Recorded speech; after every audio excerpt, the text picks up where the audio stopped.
Olá, tudo bem? Antes de você começar a assistir o nosso programa, eu tenho um recado muito importante para você. Primeiro, eu quero agradecer a sua companhia durante esses 2 anos que nós temos produzido conteúdo bíblico de qualidade para que você seja abençoado, você e toda a sua casa. Outro recado é que a série que você vai assistir a seguir é uma reprise de um programa que nós gravamos em novembro de 2021. Essa série foi muito especial para nós, porque 2021 foi um ano muito marcante para a nossa igreja, também marcante na minha vida, e eu acredito que foi na vida de muitas pessoas que nos assistem. E nessa série nós temos testemunhos edificantes, encorajadores, que trouxe grande esperança para nós naquele momento em que precisávamos ouvir a história de pessoas comuns como nós e que experimentaram a vida com Jesus. Por isso, a série que você vai assistir durante esse mês de janeiro é Vida em Jesus, aonde você pode reassistir esses testemunhos e ser encorajado mais uma vez com a esperança da vida que existe em Jesus Cristo. E avisar a você que retornamos em fevereiro, com programas inéditos, séries novas e muitas novidades com a graça de Deus. Que Deus abençoe ricamente a sua vida. Fique então a seguir com a reprise do nosso programa Vida em Jesus. E que Deus te abençoe. Vida em Jesus, ela existe. Ela nasce quando nós cremos no seu nome. É essa vida que nos acompanha durante toda a nossa caminhada pelos vales que nós cruzamos. Vales de dor, de sofrimento e de morte. A nossa esperança é que até mesmo o nosso último inimigo, que é a morte, Jesus venceu na cruz. É a vida, como ele nos ensina, que nega a si mesmo, toma a sua cruz e o segue para todo sempre.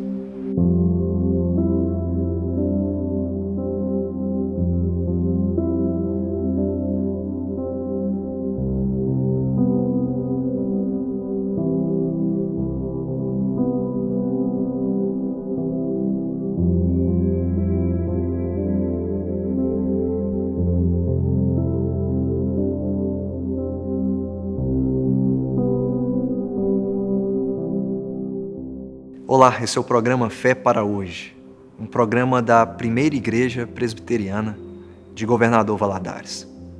Estamos falando de vida, vida em Jesus, vida que corre riscos, mas que também precisa enfrentar a dor e a morte, que tem a certeza de que ela um dia vai chegar, mas que tem ainda mais certeza daquilo que lhe espera. Se alguém quer vir após mim, a si mesmo se negue, tome a sua cruz e me siga. Esse é o chamado do discipulado de Jesus para todo aquele que crer nele. É um discipulado que gera vida, nova vida, gera esperança, gera vontade de servir ao Mestre e Salvador Jesus Cristo. É vida que corre risco, é vida que também passa por dor, é vida que também passa por sofrimentos.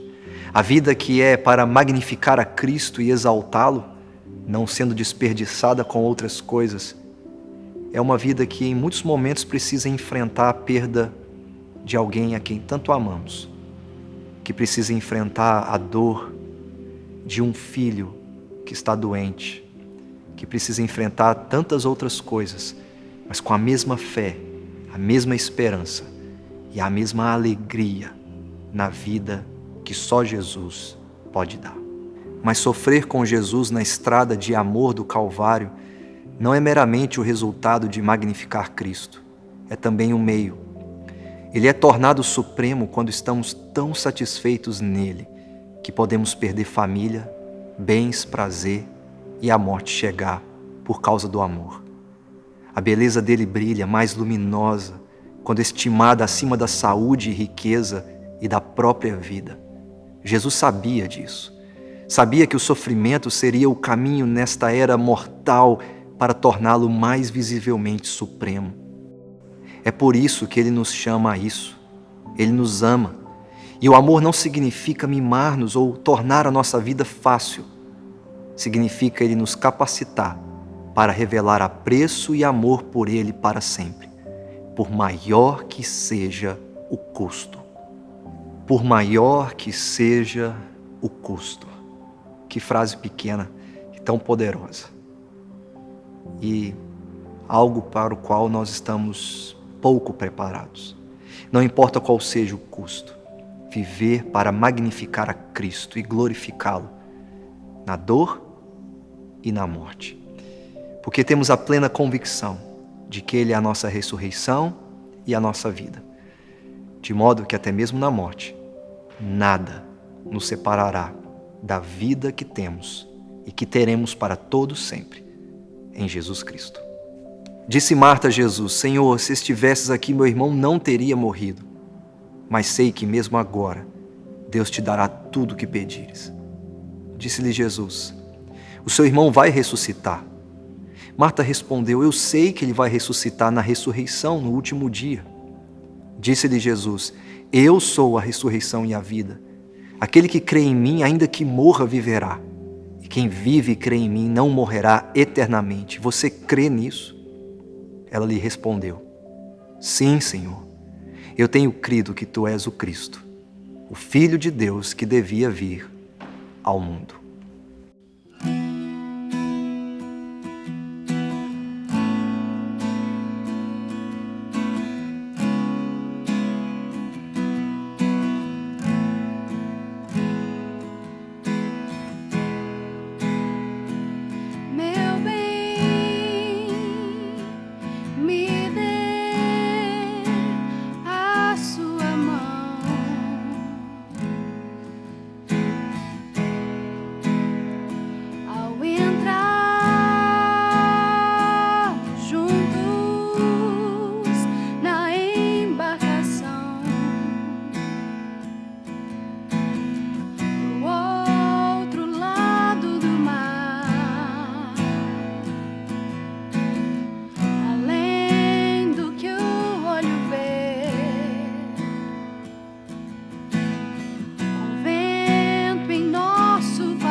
Tranquilas em mãos.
Meu nome é José Antônio, eu sou casado com a Simone, sou pai da Rebeca, da Ruama, do Davi e do Paulo.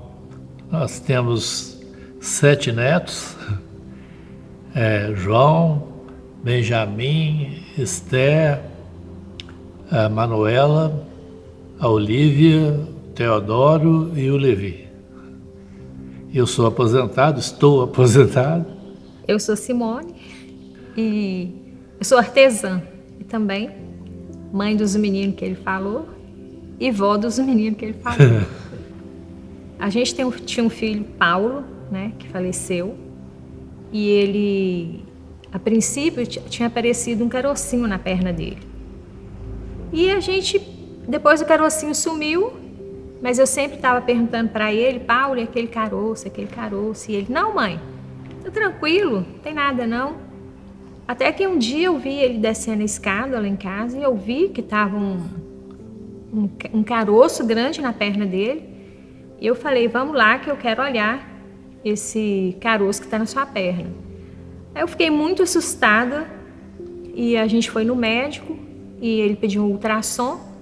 O médico do ultrassom falou, não, isso não é caso para... Isso é uma ressonância que vai ter que fazer. Fizemos a ressonância e deu lá que era um tumor maligno.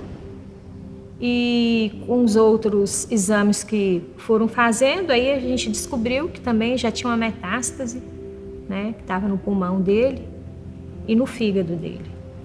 Então foi assim, foi muito difícil, né, essa notícia, porque a gente ficou sem chão, né?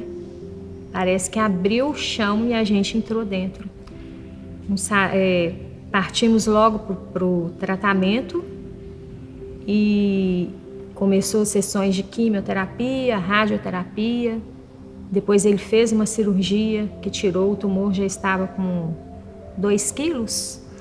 2 quilos. Muito grande o tumor. Muito grande. E o médico falou que ele ia ficar sem a perna dele. No fim de tudo, ele não ficou sem a perna, né? Tirou o tumor, ficou um pedaço aberto grande.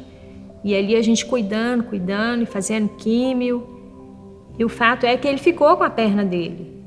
Né? Que nesse tempo, assim, dessas lutas todas, a gente viu, assim, um cuidado grande de Deus sobre a vida dele, de não ter deixado ele ficar sem aquela perna.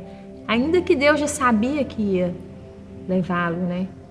Mas ele, nesse tempo, assim, ele deu alívios, né, pra gente.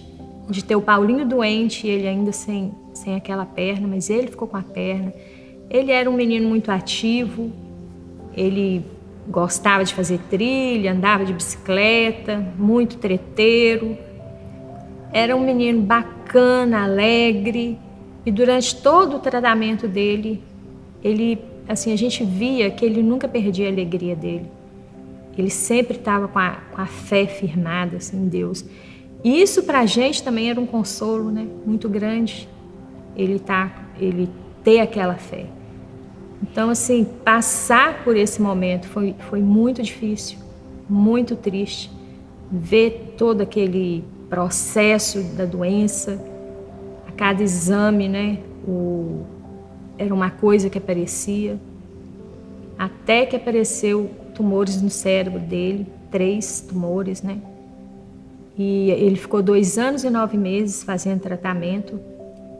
E tudo isso aí, a gente tirava força, assim, em Deus.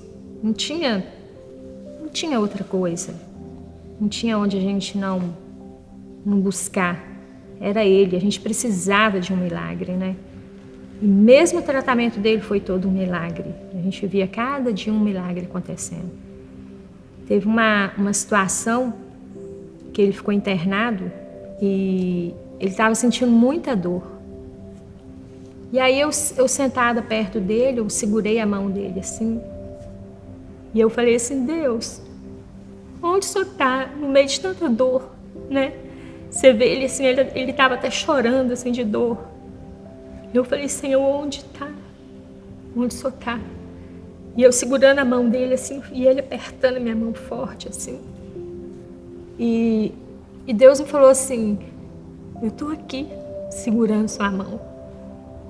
Então, assim, do mesmo jeito, a gente segurando a mão dele, né? Eu segurando a mão dele, Deus segurando minha mão junto às nossas mãos lá.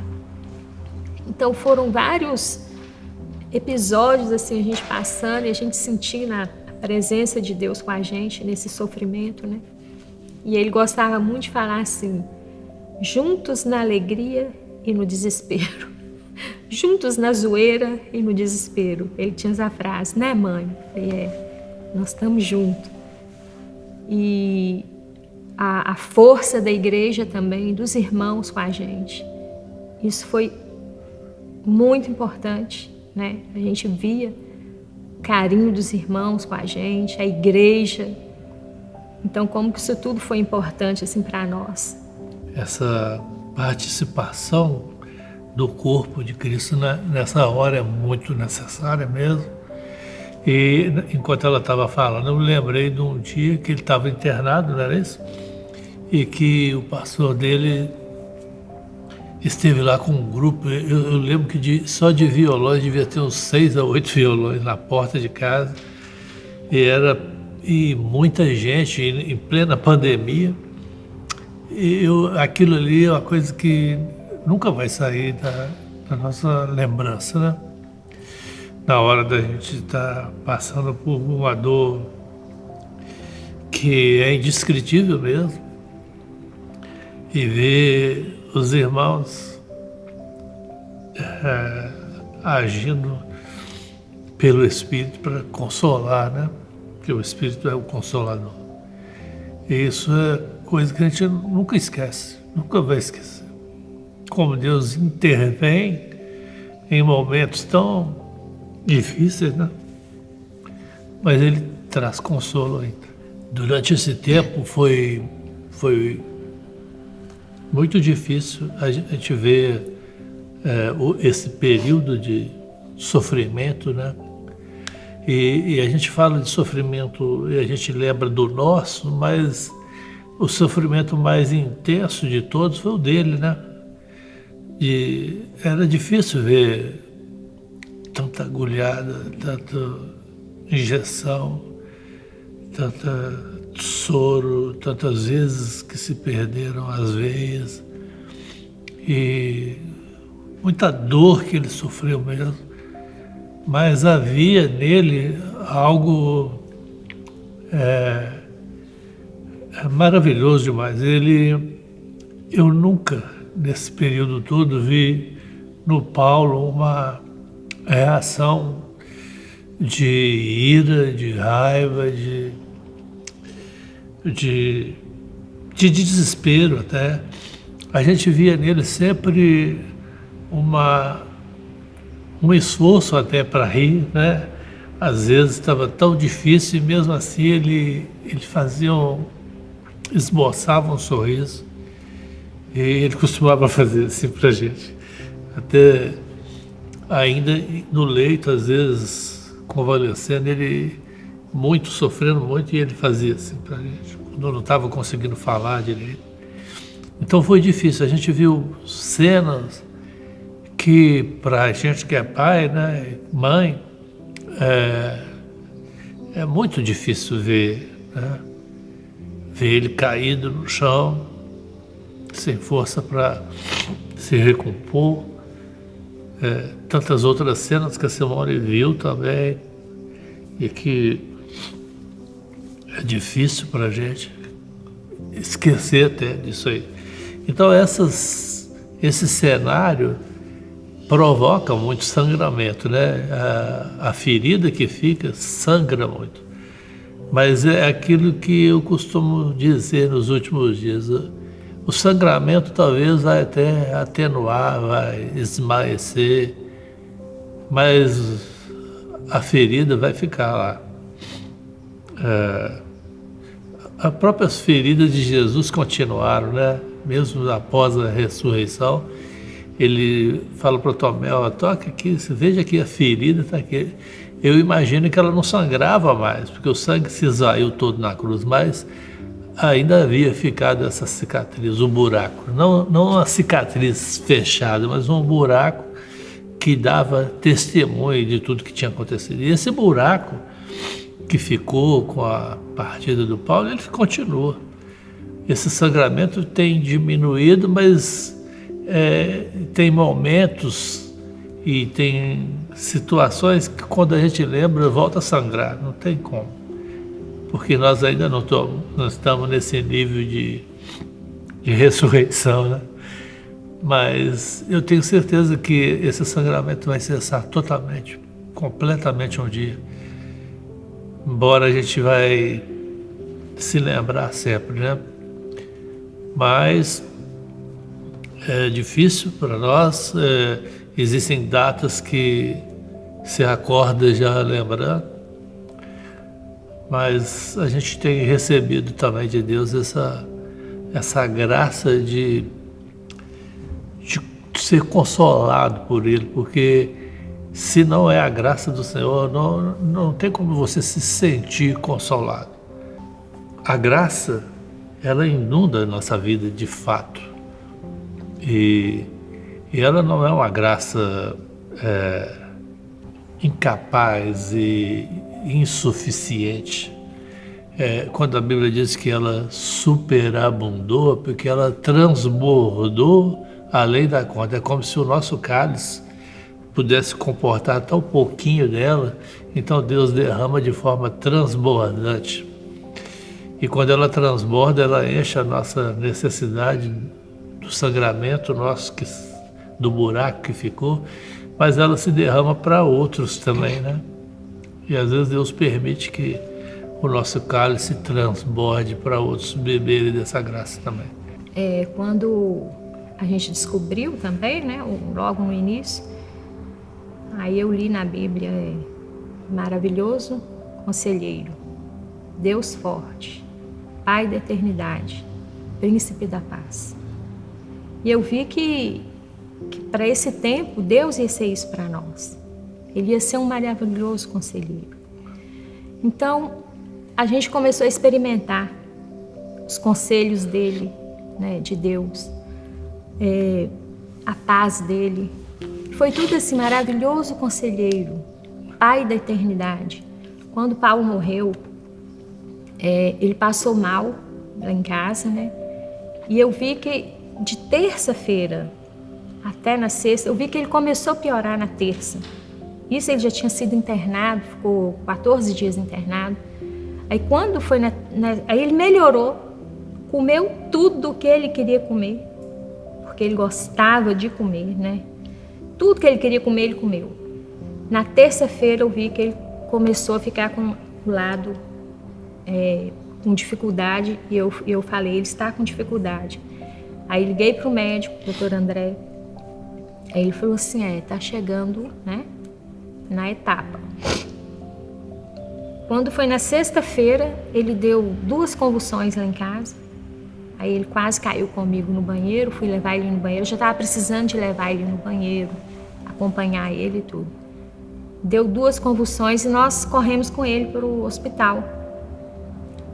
Aí lá no hospital, ele ficou muito ruim, muito ruim. Ele deu essa piora total naquele dia, na sexta-feira, no dia 21 de maio. E eu fiquei olhando para a janela assim, e olhei Ibituruna, um monte, né, Ibituruna, e falei assim, eleva os meus olhos para os montes. O meu socorro vem do Senhor. E eu falei, Senhor, se o Senhor tem uma cura para o Paulo, é agora a cura dele, porque eu estou vendo que ele está indo. Mas se o Senhor quer levar ele, o Senhor leva, não deixa ele sofrer mais do que ele já está. Porque assim, eu estava sentindo muita, muita, muita dor de ver ele, né, daquele jeito. E aí chegou os irmãos, né, chegou todo mundo para despedir dele. E na hora que ele viu Davi, ele chorou. Davi falou para ele, aí Paulo. Aí ele na hora escorreu, ele já estava tipo num coma. E aí ele deu outra convulsão, a emoção dele foi tão forte com o irmão dele, que aí ele deu outra convulsão. Aí a gente subiu para o hospital com ele, que a gente estava na parte do NEL ainda, né? E eu fiquei sentada assim nos pés dele, ele é muito comprido, a perna dele sempre, o pé dele sempre ficava para fora, né, da cama. Eu abracei o pé dele assim e fiquei abraçando e falei, Deus, Deus, só ficava assim, Deus, Deus. Daí o Paulo morreu, e aí eu vi sendo esticado um lençol em cima dele, muito branquinho, e escutei perfeitamente selado. Quer dizer, Deus, né, ele selou com o Espírito, né? Ele era um menino de Deus, né? Ele serviu a Deus o tempo todo, né? Serviu a Deus na igreja, serviu a Deus na rua. Então, eu vi ali o Pai da eternidade. Levou o Paulo para a eternidade, né? Eu vi ali o Pai da eternidade. E agora eu estou vendo ele como príncipe da paz, né? Que no meio de tanta dor, porque assim, é uma dor que é inexplicável, sabe? Parece assim que você não vai aguentar. Tem hora que parece assim, não vou aguentar. E aí vem um refrigério, uma coisa te dá aquele refrigério. Eu vi assim que a morte gera vida, que o Paulinho, né, falava isso e tal, que ele falava muito de Jesus para a galera inteira, todo mundo que passava perto dele, ele falava de Jesus, falava do sacrifício de Jesus, do amor de Deus, ele sempre falava, ele carregava biscoito na mochila, dava para mendigo, dava para os hippies, conversava, e no velório dele eu vi muita gente, mas muita gente assim que eu nunca vi na minha vida, e vi os hippies, vi gente de toda forma, que falava assim, Paulo falou para mim de Jesus, ele falou para mim. Então, e falando assim, e agora eu tô vendo que testemunho, né, que ele deu. A doença dele, a dor dele, tudo, deixou um testemunho, não só para o pessoal de fora, e principalmente para nós dentro de casa. Sempre, sempre falando, Deus é soberano, mãe. Deus é soberano, Ele sabe todas as coisas. O controle está na mão dele. Não preocupa, não preocupa. Sobre esse tema, morte gera vida, primeiro há uma coisa meio controversa, né? Parece que qualquer tipo de morte gera vida. Eu queria esclarecer isso. Não é toda morte que gera vida. Tem morte que é morte mesmo. Mas existe uma morte que sim gera vida. Não é a morte biológica, né? Como a do Paulo. Mas esse tema ele é bem esclarecido e traz um entendimento muito claro sobre isso, o capítulo 6 de Romanos, quando Paulo fala assim, nós sabemos que fomos sepultados com Cristo pelo batismo na sua morte. E para que, é engraçado que esse texto de Romanos 6, ele fala dois para quês, um no versículo e o outro no versículo mais a seguir. E eu vou falar primeiro do segundo para quê, depois eu fecho com o primeiro para quê. Ele fala assim, no versículo 6, me parece, ele fala assim, para que o corpo do pecado seja destruído. E destruído ali, o sentido original mesmo é desempregado, para que seja demitido o pecado da nossa vida. Está aqui sua carta de demissão, pode ir embora. É interessante isso, porque essa morte que nós morremos com Cristo, não é a minha morte por aquilo que eu gosto ou deixo de gostar, não é a morte das nossas vontades, não, é a morte com Ele. Nós morremos e fomos sepultados com Ele, morremos com Cristo. É uma morte conjunta, não é a morte dele, é a minha morte que Ele morreu e que eu tenho que reconhecer que eu tenho que morrer com Ele. É essa a morte que gera vida, porque fomos sepultados com Ele na morte dele. E esse texto fala uma coisa muito interessante, ele fala assim que isso aconteceu pela glória do Pai. Não é nada que nós fizemos e que nós proporcionamos para que acontecesse e para que essa morte viesse a gerar vida. É pela glória do Pai, é pela glória dele que Cristo morreu por nós, é pela glória dele que nós decidimos morrer com ele, para que, aí eu vou falar do primeiro para quê?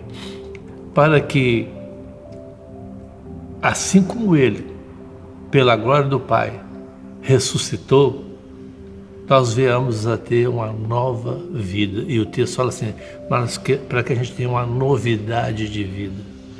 Então, a morte que gera vida nova. Diferente da vida antiga, da vida que tudo era desespero, sofrimento, tristeza e incertezas. A morte com Cristo faz com que a gente passe a ter uma outra vida. Superabundante, nova, totalmente nova. Não é uma vida que eu vou experimentar dessa novidade na eternidade. Embora ela venha da eternidade, essa vida já entra na nossa história e provoca e promove uma novidade de vida aqui e agora. A partir daqui e a partir de agora. Morte gera vida, sim. Eu quero orar por você, que talvez tenha uma história semelhante a essa, ou que esteja passando por alguma coisa também que envolva uma doença, ou algo que tem trazido dor para a sua vida física, para o seu corpo. Eu quero orar para que você creia nisso, como Jesus falou. Você crê nisso? Você crê que eu sou a ressurreição e a vida? Você pode confessar que eu sou o Filho de Deus que veio para te salvar? Jesus deseja que você confesse hoje. Talvez, confessando, você não vai ser curado.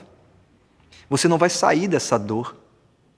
Mas uma coisa é certa: Deus poderá te dar paz, porque Ele vai perdoar os seus pecados e lhe prometer vida eterna.